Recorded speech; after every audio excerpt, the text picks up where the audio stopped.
En 1973, Franco, asediado por la enfermedad de Parkinson y por la edad, tiene 80 años, renuncia a la presidencia de gobierno. Con el propósito de asegurarse la supervivencia del franquismo sin Franco, el dictador nombra jefe de gobierno a su fiel colaborador, el almirante Carrero Blanco. El nuevo presidente llega al poder en un momento en el que el régimen empieza a hacer agua por todas partes. Desde dentro, porque el franquismo está cada vez más dividido entre los inmovilistas y los aperturistas. Y fuera de su estructura, porque el movimiento de la oposición democrática y antifranquista resulta ya imparable.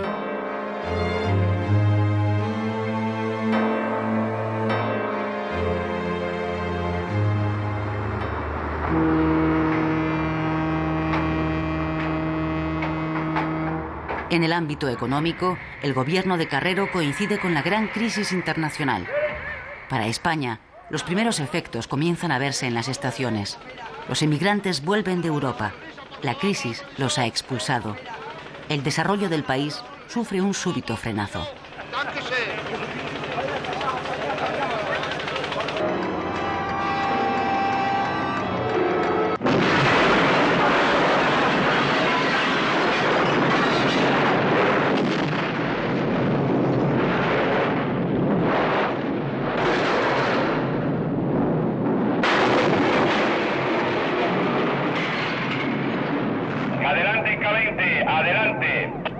Vamos a ver, parece que el coche que hay en el tejado es el del presidente del gobierno y parece ser que está muerto.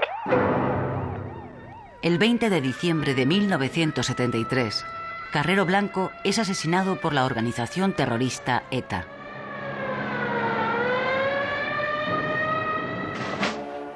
Con la muerte de Carrero, desaparece el único hombre que simbolizaba una cierta garantía de futuro para el régimen. Carlos Arias Navarro, responsable del Ministerio de Gobernación, es elegido nuevo presidente. Arias va a ser el encargado de tutelar la etapa final del franquismo. En su discurso programático ante las Cortes, en febrero de 1974, el presidente Arias anuncia su apuesta por un cierto aperturismo dentro del régimen. Es el llamado espíritu del 12 de febrero.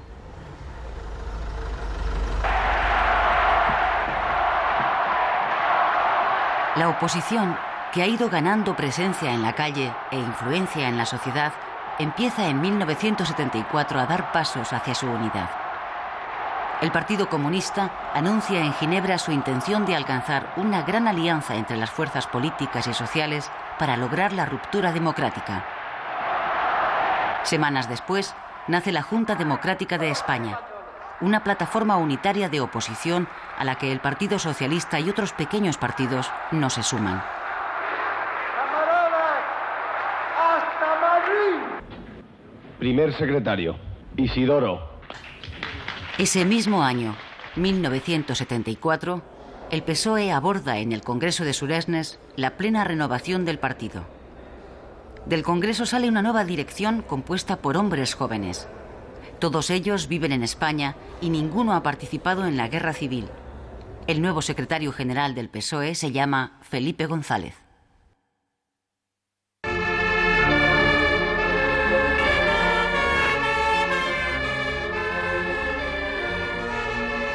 «12 muertos y casi 80 heridos es el resultado del atentado terrorista de ETA en la cafetería Rolando de Madrid.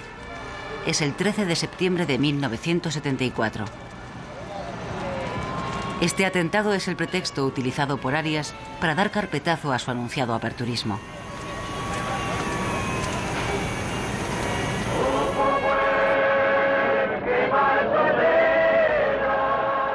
La revolución portuguesa de los claveles en el mes de abril había alarmado extraordinariamente al régimen. La ultraderecha franquista presiona desde entonces a Arias para que regrese a las esencias del movimiento. Y así lo hace. La respuesta del franquismo agonizante a todos los problemas que le acosan es la represión. ¡Apunte! ¡Fuego! ¡Ah! A pesar de las protestas internacionales y de las innumerables peticiones de clemencia, el 27 de septiembre de 1975 son fusilados 2 activistas de ETA y 3 del FRAP, un grupo de ultraizquierda.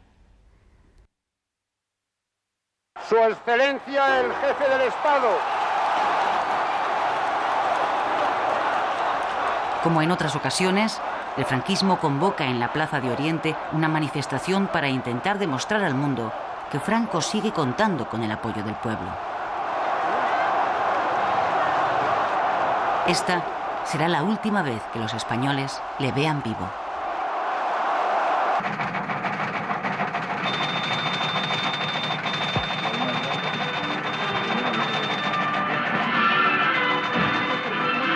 Transmite Radio Nacional de España en conexión con todas las emisoras españolas. Su Excelencia el Jefe del Estado, Generalísimo Franco, ha fallecido. Rogamos a todos aquellos que se disponen... Franco muere, tras una larga agonía, el 20 de noviembre de 1975. Durante 2 días, su cadáver es expuesto al público en el Palacio Real.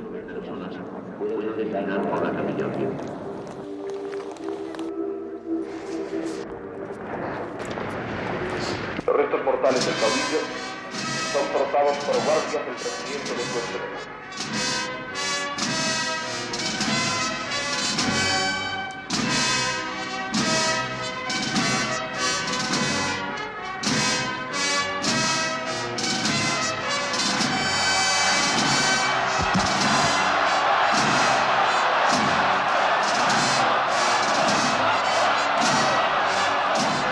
Antes de ser conducido hasta el Valle de los Caídos, el cardenal primado oficia su funeral en la Plaza de Oriente. Este hombre llevó una espada y un día entregó al cardenal Gomá en el templo de Santa Bárbara de Madrid.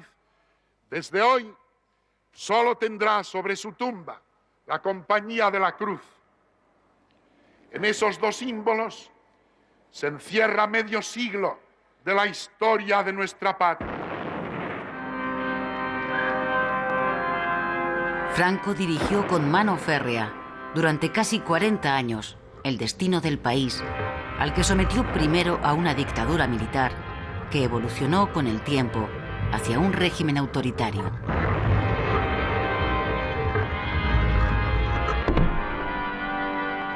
Tras su muerte, los españoles sueñan esperanzados con un futuro en libertad.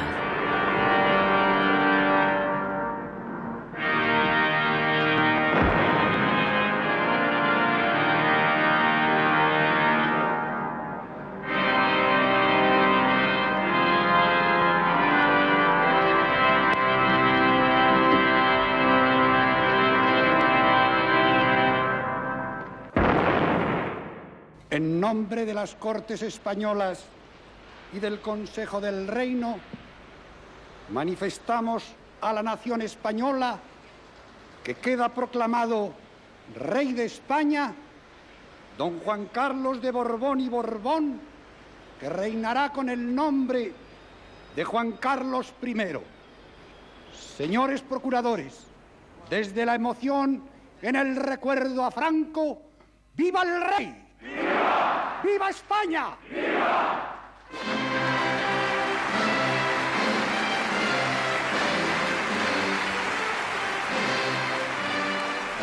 Con la proclamación de Juan Carlos de Borbón como rey, el 22 de noviembre de 1975, se pone en marcha una nueva etapa en la historia de España, tan cargada de esperanza como de incertidumbre. El rey es muy consciente de que sus primeras palabras expliquen cuál va a ser el objetivo esencial de todo su reinado. El mensaje más importante, aparte de hablar en nuestro, era transmitirle al pueblo español, sobre todo pensando en una transición en que yo quería ser el rey de todos los españoles. Y esto no era fácil en ese momento. La institución que personifico integra a todos los españoles. El rey quiere serlo de todos a un tiempo y de cada uno en su cultura, en su historia y en su tradición. Si todos permanecemos unidos, habremos ganado el futuro. ¡Viva España! ¡Viva!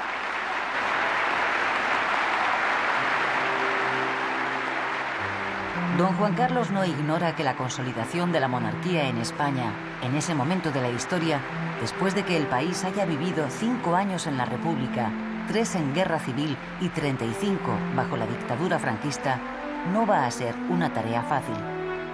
La monarquía no podía ser sin que fuera democrática. Ahora, ¿cómo? Eso no lo sabía. Entonces, lo que hicimos fue, y lo que hice sobre todo, fue trabajar en poder llegar a lo antes posible a que fuera España una democracia.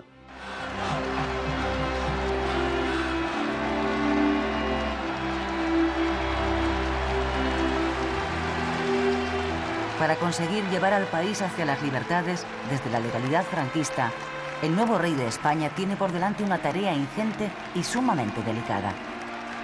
Se enfrenta además a una dificultad añadida. Don Juan Carlos de Borbón cuenta con escasísimos apoyos dentro del país.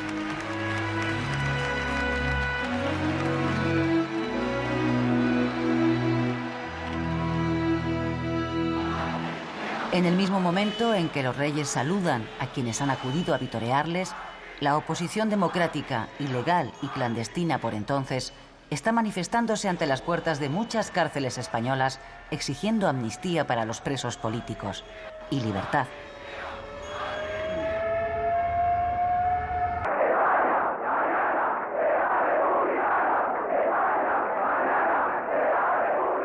La izquierda acoge al nuevo rey, al que han apodado Juan Carlos el Breve, con abierta hostilidad.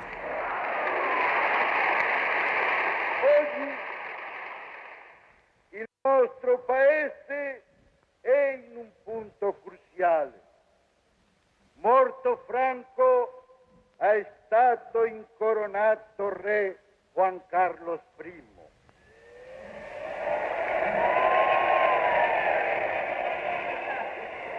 Nessun democratico dovrebbe stupirsi se gli spagnoli non accolgono con gioia un re imposto per grazia di Franco.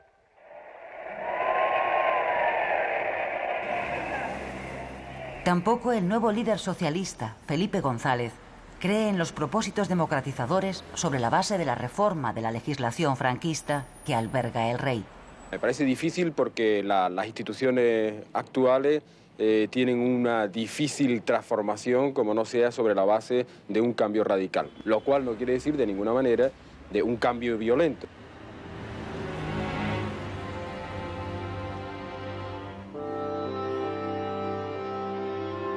Para empezar a ganar un mínimo espacio de actuación política, el rey necesita situar en los círculos de poder del Estado a alguien de su plena confianza.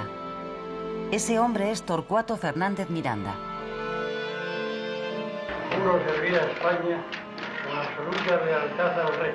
Después de gran esfuerzo, el rey logra que sea nombrado presidente de las Cortes y del Consejo del Reino.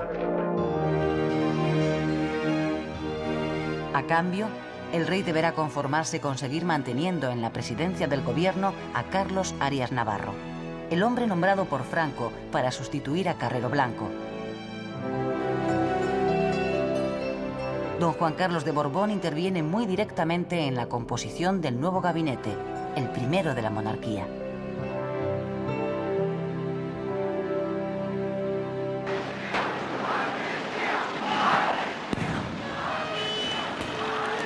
Con la restauración de la monarquía, la oposición de izquierdas incrementa su presión política en la calle para reclamar una ruptura total con el viejo régimen y un gobierno de concentración que convoque elecciones constituyentes. Los primeros meses de 1976 transcurren en medio de una oleada de manifestaciones y protestas en exigencia de una inmediata amnistía. Se produce también en ese periodo el movimiento huelguístico más importante de los últimos años. La huelga esta la vamos a ganar porque tampoco vamos a tener que aguantar mucho tiempo más. ¡Gloria a los muertos del mundo del trabajo!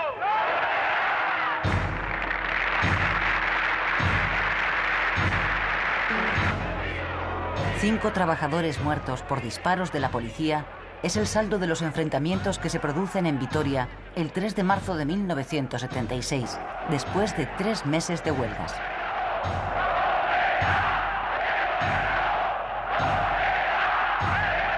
La indignación de la población ante la actuación policial es incontenible.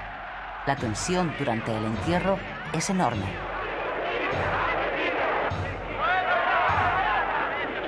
Las consecuencias políticas de los trágicos incidentes revierten sobre el gobierno presidido por Carlos Arias, a quien se acusa de ser incapaz de canalizar las aspiraciones ciudadanas de democracia y de libertad.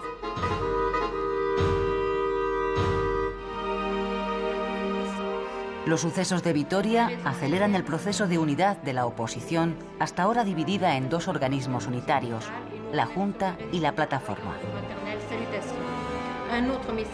El 26 de marzo se presenta a la prensa el nuevo órgano de oposición que recibe el nombre de Coordinación Democrática, a la que se suman todos los partidos antifranquistas. Popularmente será más conocida como la Platajunta. La Platajunta reclama la ruptura democrática con el pasado y la apertura de un proceso constituyente como única vía para alcanzar la democracia.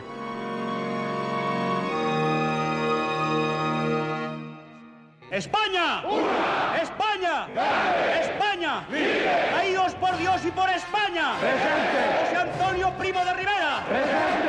¡Francisco Franco! ¡Presente! ¡Arriba España! ¡Arriba! El franquismo más inmovilista, agrupado en torno a la Confederación Nacional de Excombatientes, se opone férreamente a cualquier cambio que suponga renunciar al espíritu del 18 de julio de 1936.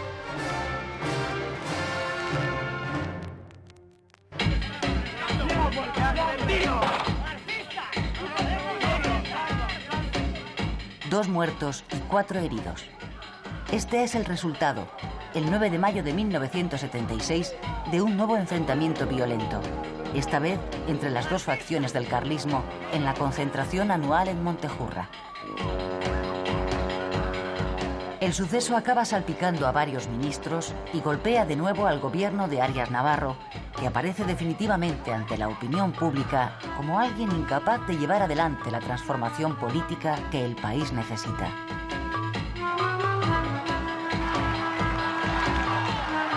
El propio rey comparte esa opinión a propósito de su presidente del gobierno. En unas declaraciones realizadas a una revista estadounidense, don Juan Carlos describe a Carlos Arias como un desastre sin paliativos. Para entonces el rey tiene ya en mente el nombre del futuro presidente, Adolfo Suárez, ministro secretario general del movimiento del gobierno de Arias. Vamos sencillamente, señores procuradores, a quitarle dramatismo a nuestra política. Vamos a elevar a la categoría política de normal lo que a nivel de calle es simplemente normal. Vamos a sentar las bases de un entendimiento duradero bajo el imperio de la ley. Y permitidme, para terminar, que recuerde los versos de un autor español. Está el hoy abierto al mañana, mañana al infinito. Hombres de España, ni el pasado ha muerto, ni está el mañana ni el ayer escrito. He dicho.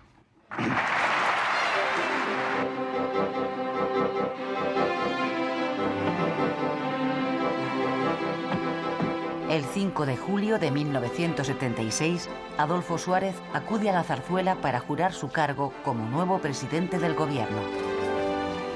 El rey ha podido por fin, después de obtener la dimisión de Arias, nombrar a un presidente elegido por él. El nombramiento de Adolfo Suárez causa sorpresa general. Las críticas a la decisión del rey son casi unánimes. Tanto la clase política como los medios de comunicación consideran que Suárez carece de categoría política para emprender las reformas que el país necesita. La opinión general es que don Juan Carlos ha asumido un gran riesgo con este nombramiento. En ese momento se produce una apuesta en favor mío, y es una apuesta del rey. Y yo soy consciente de que el rey se juega, quizás con ese nombramiento mío, se juega casi el reinado. Soy plenamente consciente de ello.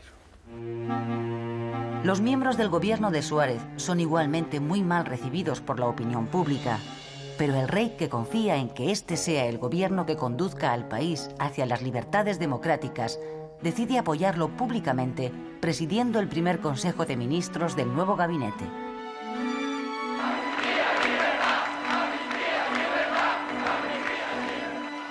La presión de la oposición contra el nuevo gobierno se intensifica. La Platajunta convoca en todo el país movilizaciones para reclamar amnistía para los presos políticos y por el regreso de todos los exiliados. El gobierno de Adolfo Suárez llega a La Coruña, donde se va a celebrar un trascendental Consejo de Ministros presidido por segunda vez por el rey. En este Consejo se aprueba una amplia amnistía que afecta a todos los delitos de intencionalidad política, aunque deja fuera los delitos de sangre.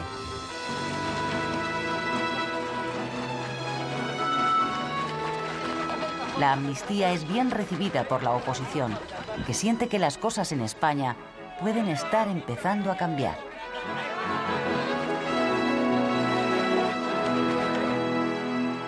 Se va a proceder a la votación. Don Antonio Barroso Sánchez Guerra. El paso político más importante del gobierno de Suárez es la presentación en las Cortes para su aprobación de la Ley para la Reforma Política. Su autor principal es Torcuato Fernández Miranda. Esta ley es la llave jurídica que permite a los españoles emprender, si lo desean, las reformas legales que han de desembocar en un sistema democrático. Es decir, acabar legalmente con el franquismo. El riesgo que corre el gobierno es que esa ley tiene que ser votada precisamente por las Cortes franquistas a las que pretende liquidar. La votación se produce el 18 de noviembre de 1976. Votos afirmativos, 425. Votos negativos, 59. Abstenciones, 13. El proyecto de ley ha sido aprobado. Se levanta la sesión. El camino hacia la democracia queda ya abierto. Ahora es el pueblo español quien debe decidir en referéndum si respalda o no la vía de la reforma contenida en la ley recién aprobada.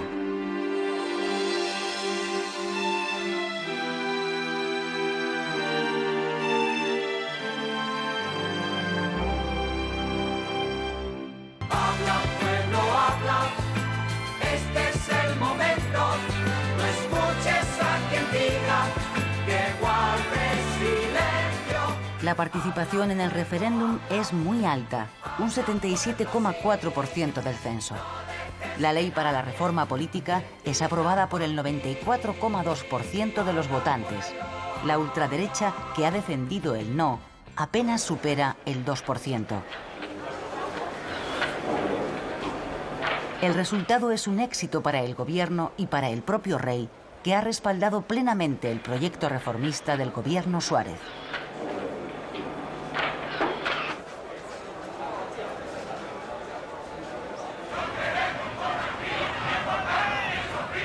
Irritada por su estrepitosa derrota en el referéndum, la ultraderecha se manifiesta violentamente en la calle contra Suárez y Fernández Miranda, los dos hombres en quienes se ha apoyado el rey para impulsar las reformas democratizadoras.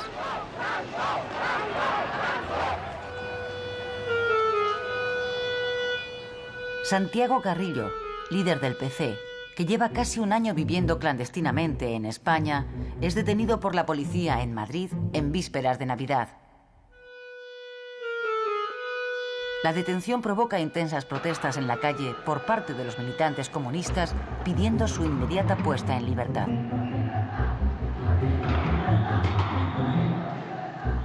Una semana más tarde, Carrillo saldrá en libertad. El líder comunista lleva practicando desde hace meses una hábil estrategia para forzar al gobierno a legalizar al PC.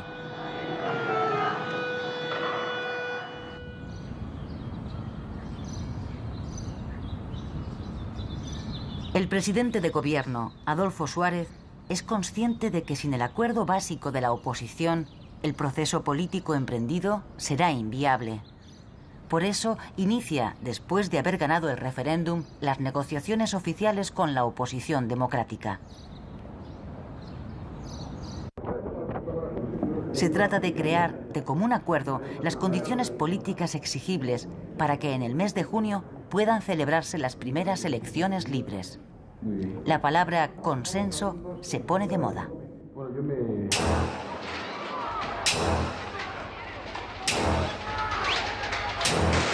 Todos los esfuerzos del gobierno están a punto de naufragar en el mes de enero de 1977, el mes más sangriento del proceso de transición. 2 estudiantes muertos, un teniente general, presidente del Consejo Supremo de Justicia Militar, secuestrado por el Grapo, el grupo terrorista que desde hace un mes también mantiene secuestrado al presidente del Consejo de Estado.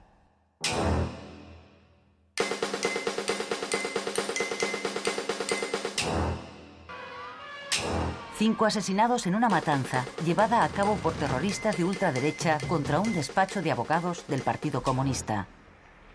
Y 2 miembros de la Policía Armada y un guardia civil asesinados a tiros por terroristas del Grapo.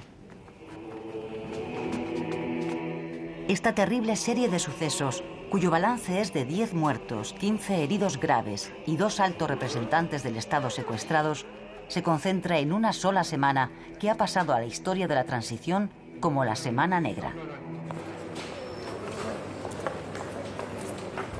El entierro de los abogados asesinados que organiza el Partido Comunista se convierte en una demostración de disciplina, serenidad y orden.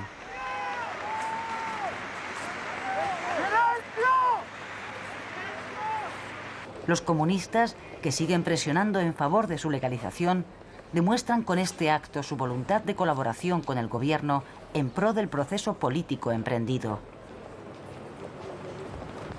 Este día, el Partido Comunista se gana ante los ojos de muchos españoles su derecho a ser legalizado.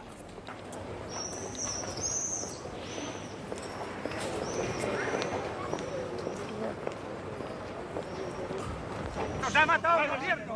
¡Gobierno de división! ¡Traidores! ¡Y Franco levantado la cabeza! Todo lo contrario ocurre en las honras fúnebres por los policías y el guardia civil asesinados por el Grapo. Miembros del sector más ultra del ejército, de la policía y de la guardia civil insultan al gobierno y le acusan de traición. Por tu misericordia.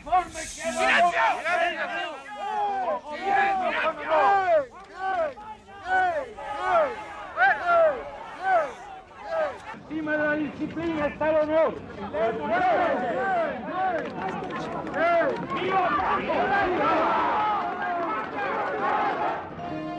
A partir del mes de febrero, y una vez liberados por la policía los secuestrados por el Grapo, el país recobra la tranquilidad. El gobierno sigue adelante con sus planes para la celebración de unas elecciones libres, pero queda pendiente de resolver un asunto capital y políticamente arriesgado: la legalización del Partido Comunista. Adolfo Suárez decide asumir personalmente las riendas.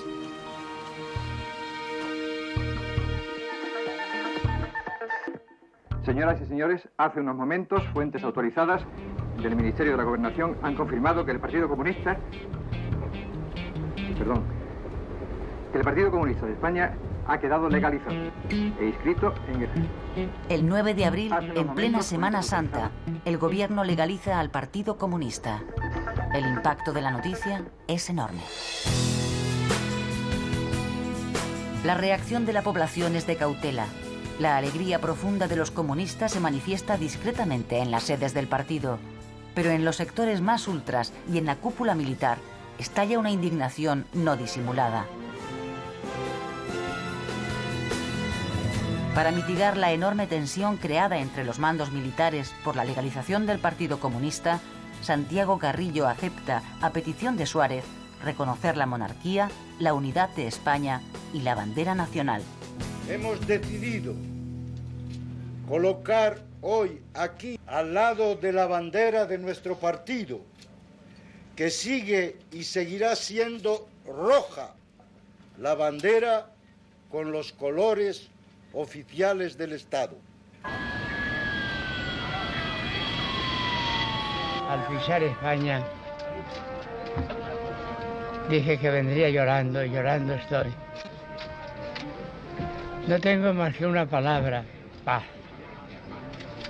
Nos hemos matado ya demasiado. entendámonos en un régimen de libertad, poniendo todos de nuestra parte lo que sea necesario de un lado y de otro de la barricada. Son muchos 40 años. No hay históricamente nada que resista al tiempo. Áspera vida la de los españoles. Tengamos una vez por todas la mano en la mano del adversario de ayer para discutir, dialogar en unas Cortes nuevas la suerte de España. Y basta.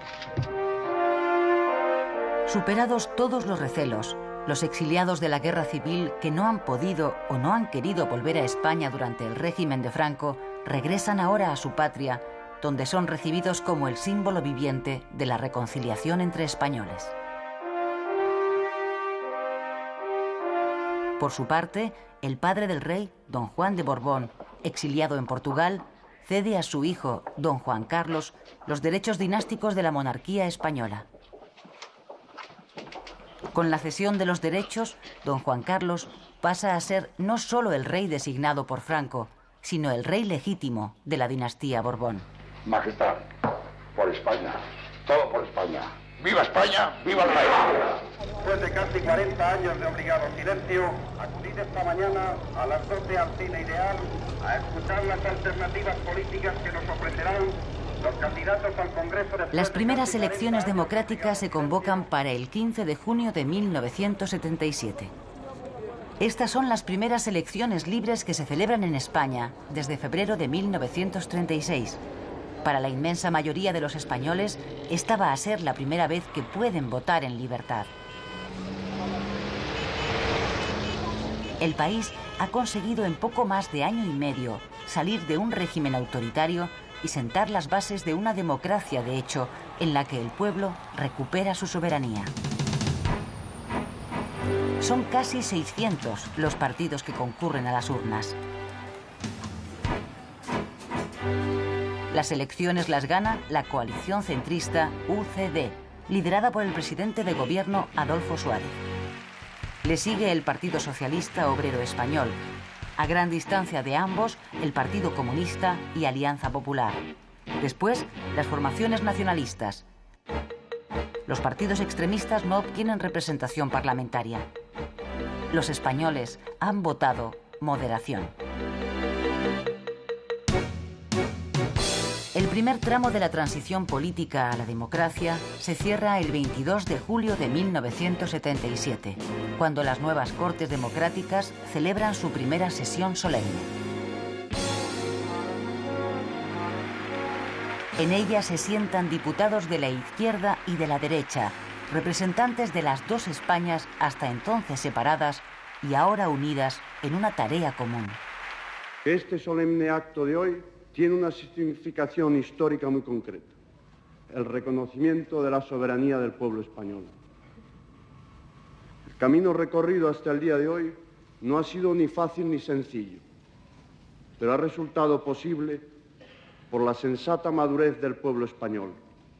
Entre todos hemos construido los cimientos de una estructura sólida para la convivencia en libertad, justicia y paz.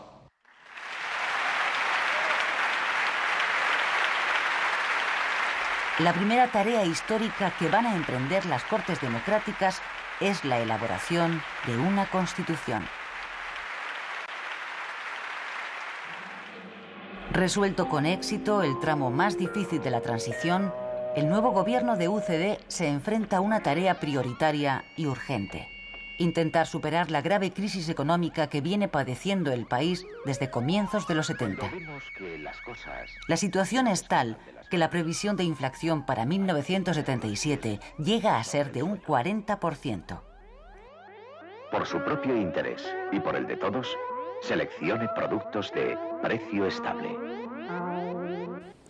Solo si se logra suavizar la crisis económica y garantizar una cierta paz social, será posible abordar la gran tarea política, la elaboración de una Constitución. El gobierno de Adolfo Suárez propone a todos los partidos políticos de la oposición alcanzar unos pactos básicos de actuación sobre la economía española. El acuerdo se logra y en octubre de 1977 se firman los Pactos de la Moncloa.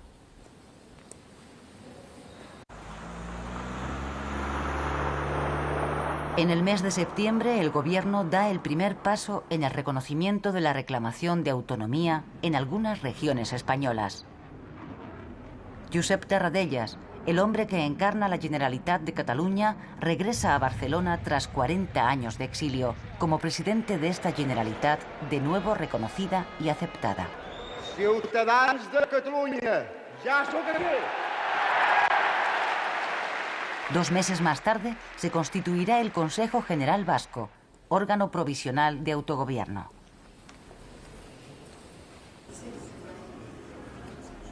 El 6 de diciembre de 1978, los españoles acuden de nuevo a las urnas para refrendar la nueva Constitución. Esta es la primera Constitución de la historia de España que se aprueba con el acuerdo de todos los partidos con representación en el Parlamento. La Constitución sanciona un régimen de libertades en un sistema plenamente democrático que se constituye como una monarquía parlamentaria y se define como Estado de las Autonomías.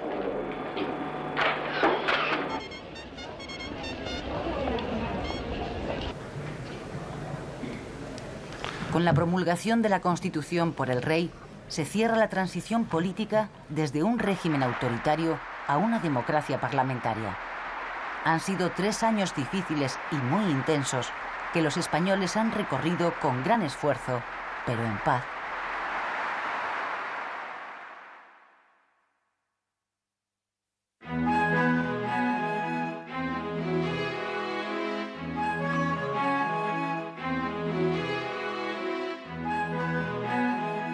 Con la Constitución en vigor, España entra en la normalidad democrática. El presidente Suárez convoca para el 1 de marzo de 1979 las primeras elecciones constitucionales. ¿Queda alguien por votar? Se cierra la mesa. Unión de Centro Democrático, UCD, el partido del gobierno, se alza con la victoria, pero no alcanza la mayoría absoluta. La segunda fuerza más votada es de nuevo el Partido Socialista. Un mes más tarde se celebran las primeras elecciones municipales libres desde los tiempos de la Segunda República. Gana de nuevo UCD en número de concejales, pero el pacto alcanzado entre los socialistas y los comunistas les permite hacerse con los ayuntamientos más importantes. El profesor Enrique Tierno Galván es elegido alcalde de Madrid. Lo que hace falta es voluntad de cooperación, conocer todos bien lo que tenemos que hacer y entender que estamos al servicio del pueblo, que ese es nuestro deber, es nuestra obligación y hacerlo con desinterés, con las manos limpias y los bolsillos transparentes.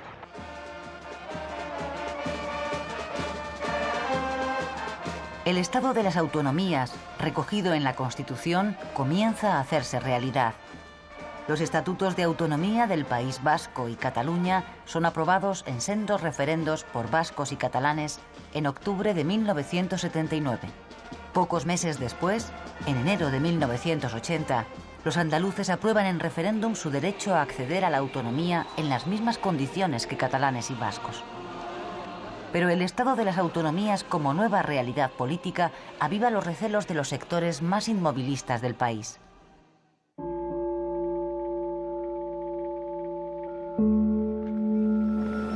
Ni con la llegada de la democracia, ni con la aprobación del Estatuto de Guernica, la banda terrorista ETA deja de matar, sino todo lo contrario, ha aumentado de una manera frenética el número de asesinatos. Si en 1978, durante la elaboración de la Constitución, ETA había asesinado a 68 personas, en 1979 ciega la vida de 85, y en 1980, el más sangriento de la democracia, la banda asesina a 100 españoles. Los altos mandos de las Fuerzas Armadas son el objetivo preferente de los terroristas, que buscan provocar así una reacción violenta por parte del ejército. Y en efecto, En los funerales por los militares asesinados por ETA, los insultos al gobierno y los gritos de la ultraderecha reclamando un golpe de Estado se multiplican peligrosamente.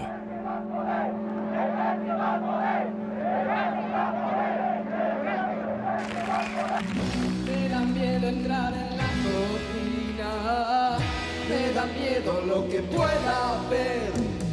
La tostadora se ha vuelto asesina, el lavaplatos no me puede ver.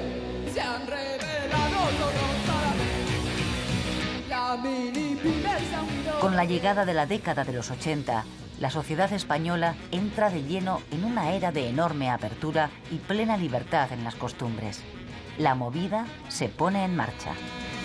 Se han revelado todos a la vez. La turmix, la plancha y la mujer. La autoridad de Suárez dentro de su propio partido, la UCD, resulta cada vez más cuestionada. Primero son los varones del partido y más tarde, en el otoño de 1980, el grupo parlamentario centrista, quienes se rebelan contra su presidente. Bueno, pues yo creo que cuando uno llega a una situación como esa y piensa que su permanencia en el poder lo que va a hacer es debilitar más fuertemente la UCD, lo que va a hacer es debilitar la propia acción del gobierno, etcétera, etcétera, y al menos eso creía yo, pues con la máxima rapidez presento la dimisión.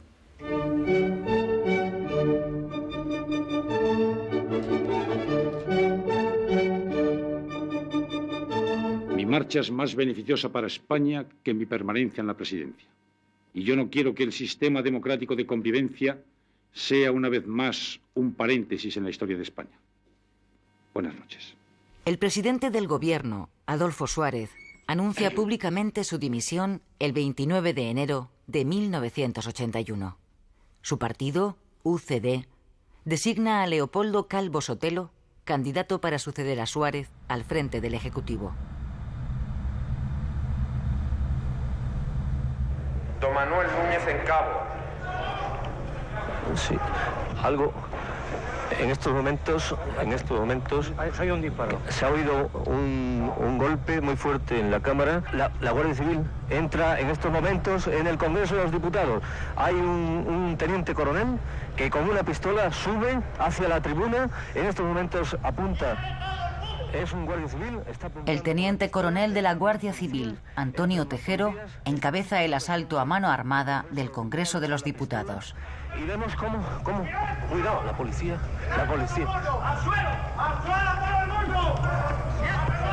No podemos emitir más porque nos están apuntando con la policía.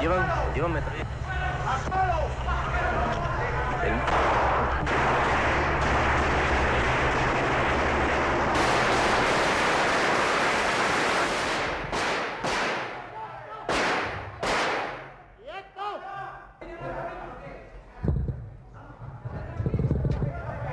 Inmediatamente después, el capitán general de Valencia, Jaime Milans del Bosch, decreta el estado de sitio en toda la región militar bajo su mando y toma militarmente la ciudad.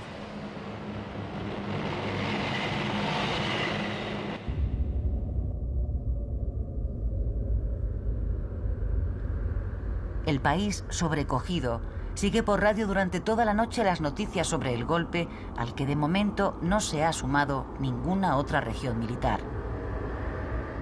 Los españoles ponen todas sus esperanzas en el rey, quien según la Constitución es el jefe supremo de las Fuerzas Armadas.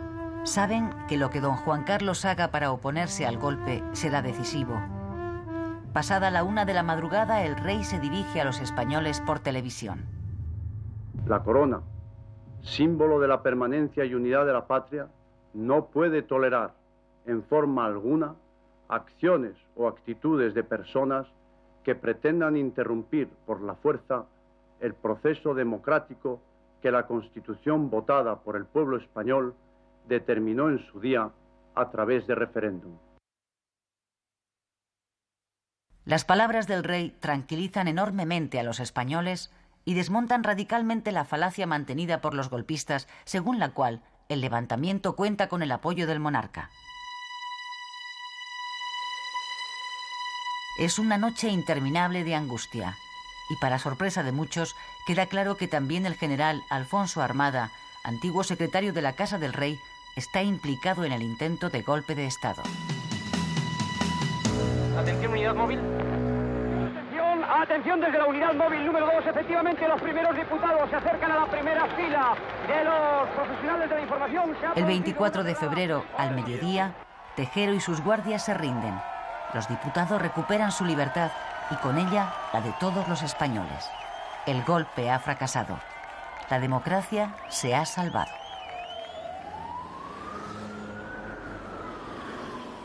Juro por mi conciencia y honor cumplir fielmente las obligaciones del cargo de presidente del Gobierno. El nuevo presidente de Gobierno, Leopoldo Calvo Sotelo, jura su cargo en un momento político extraordinariamente difícil, en un país dominado por el trauma del golpe y por el temor a que éste pueda repetirse.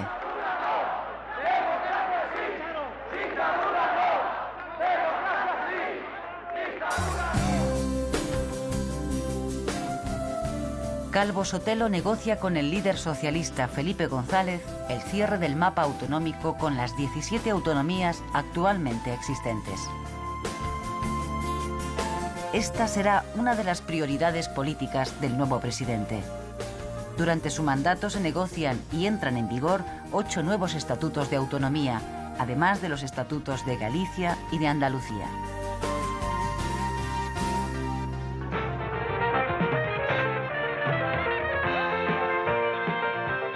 El ingreso de España en la OTAN es otro de los objetivos declarados del gobierno de Calvo Sotelo. Los partidos de izquierda que se oponen radicalmente a esa incorporación convocan protestas multitudinarias.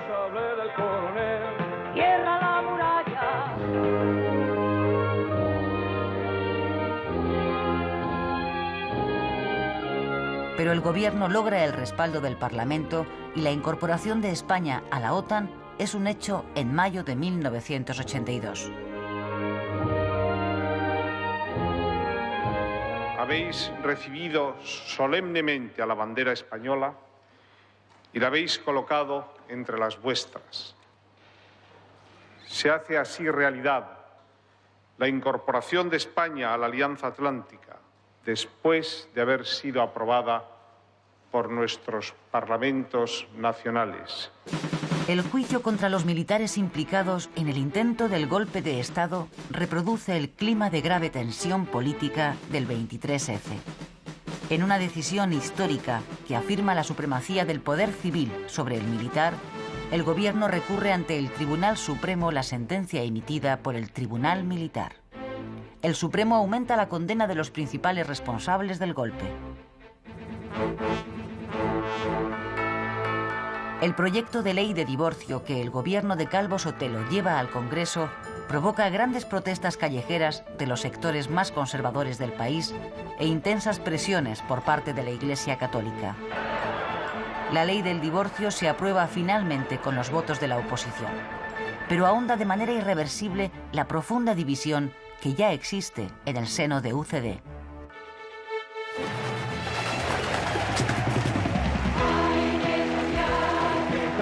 En las elecciones generales celebradas en octubre de 1982, el PSOE obtiene una aplastante mayoría absoluta.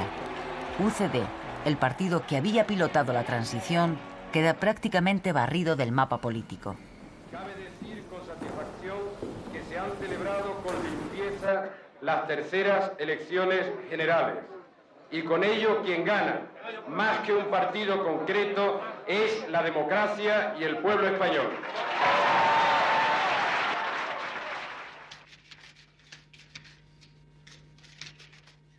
Prometo por mi conciencia y honor cumplir fielmente las obligaciones del cargo de presidente del Gobierno con lealtad al Rey. 2 de diciembre de 1982. Por primera vez en 50 años, la izquierda vuelve al poder.